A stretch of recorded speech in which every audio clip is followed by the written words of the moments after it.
I need it. So, all right, let's give it up for Joel and his comedy stand-up.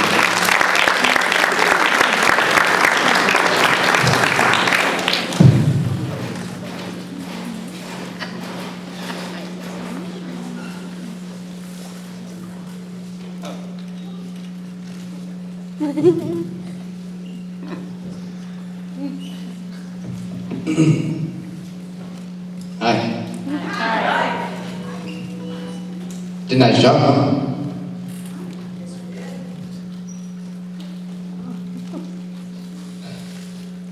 Does anybody remember the worst lie they've ever told?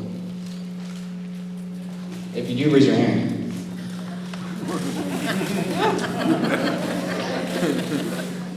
Yeah, that's it.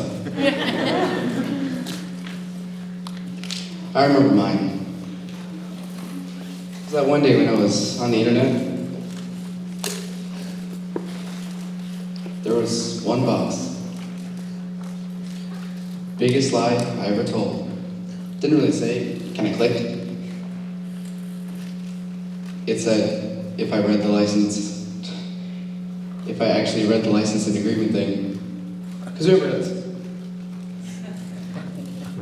who actually goes through the license and agreement and reads through every single word.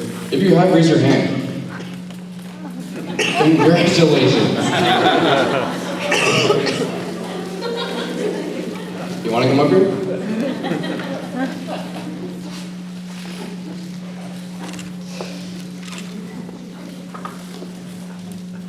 As you probably know, I've come up here to make you laugh. Is it working? Thank you. Whoever did that was perfectly timed. First things first, I'd like to invite Mr. Savins up here. Yeah.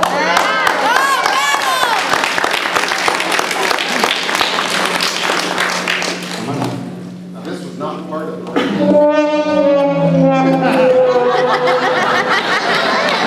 Whoever is doing that, thank you. I forgot to tell you, but you were actually the reason that I wanted to do this. You mean not making them laugh or making them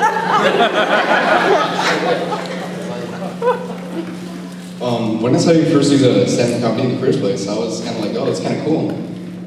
And, okay, raise your hand if you expected me to be up here sitting on a chair playing a clarinet.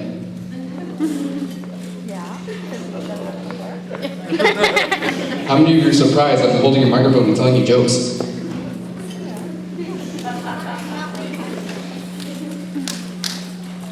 So when did you first get interested in telling jokes? I've been to school for at least 6 years, telling jokes. So it's been a long process of mine, ever since I was real little. You know, I'm 35 now. But I really started telling jokes. 35, huh? You sure about A that? sweating 35. Well, thank you. You can go on then. Big round of applause for Mr. Slavins.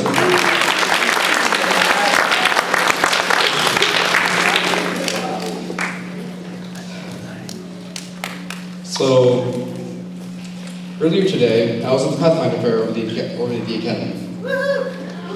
Raise your hand if you're also at the Pathfinder Fair. Fun, wasn't it?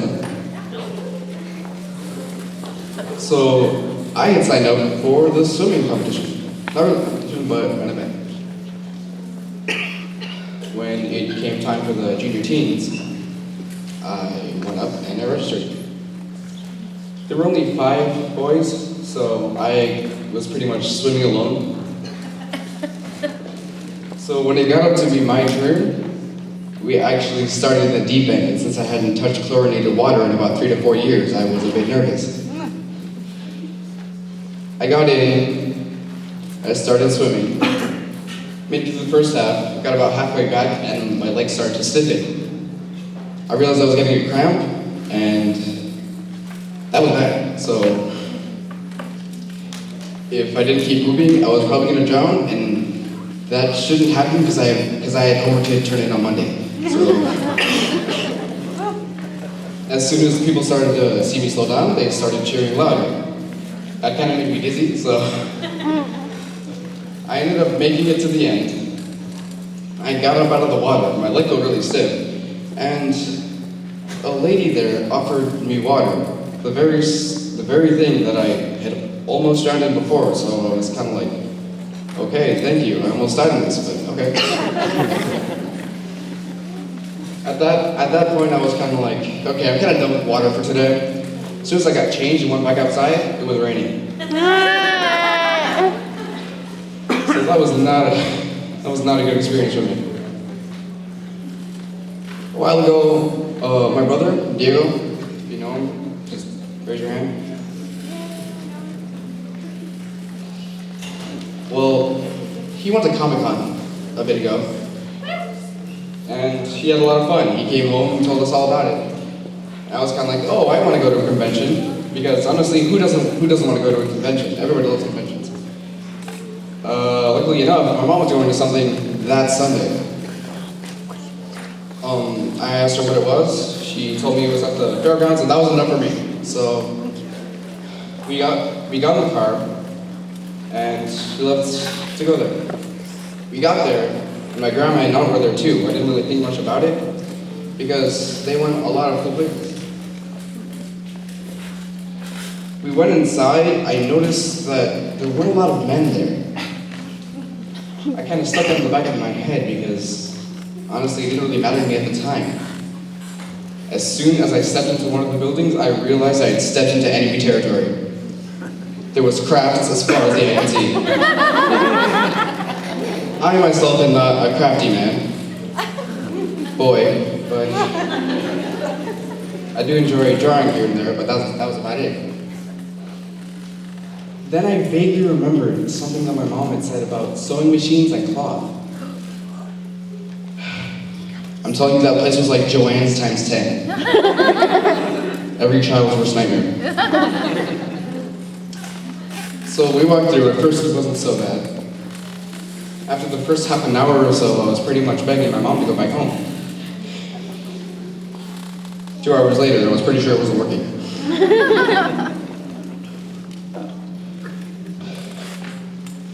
The only good part about the day is that I got to get scones. Who loves scones? Raise your hand if you love scones. They're delicious, right? You get the scones at the fair? Yeah. They're really good. That was the only good part of the day. Even now, I will not step foot in a Michael's or Joann's store. I never will, for as long as I live. Because it's now, I felt like I was going to turn into one of the men there that was being dragged by the ear by their wife.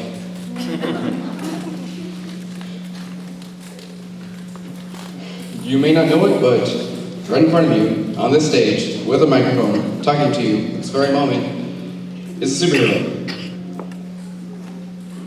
Every day, just a little bit, I contribute to the society. I built out something called allergies. Raise your hand if you have allergies. Do you like those allergies? Okay. Who had allergies again? Raise your hand. What are you allergic to? What are you allergic to? Ooh, me too. Hate this stuff. Anybody else? Sorry, can't see with the light. But that's it? Okay. So that's what I'll say. I'm a superhero. I'm pretty much Superman with like 15 cans of kryptonite.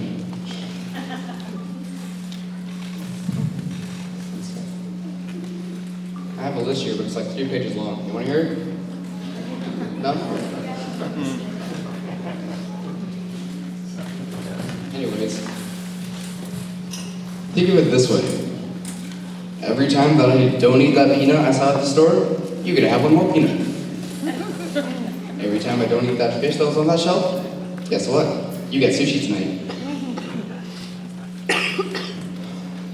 Allergies can get you in a lot of trouble.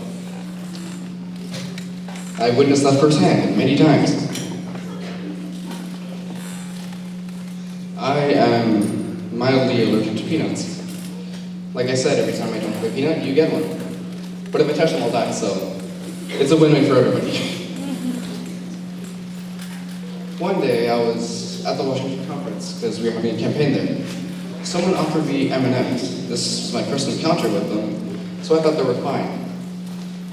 20 minutes later, I was in the emergency room.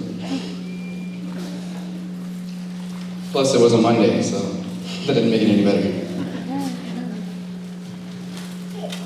Anyways, the same situation happened not that long ago. I think it was like last year. I was at my grandma's house, and she had forgotten that I was allergic to pecans. Again, 20 minutes later, I was in the emergency room. But I was fine, because their cooking is delicious. Like, you have no idea, it's really good. It was such sweet sour moment.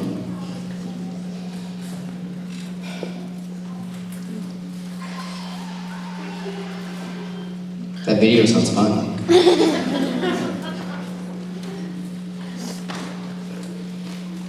So, I've heard the greatest embarrassment you can ever endure is standing up on stage, telling a joke, and nobody laughs. Or so I've heard. Thank you, seriously, those are right on time.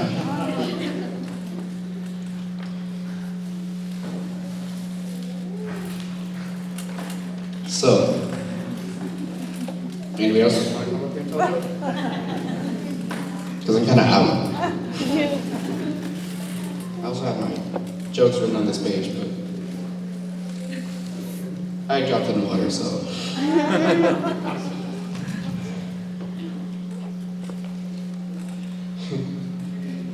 Anyways, thanks for coming. We've seen a lot of great acts tonight. You got to hear Mr. Slavens tell some really good jokes. Max Tiger too. Give him a big round of applause, huh?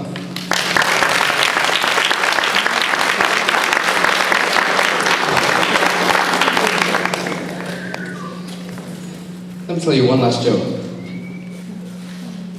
What is it called when a pair of shoes talk? Anybody have a guess? They converse. Thank you. We'll hear the rest of the school year.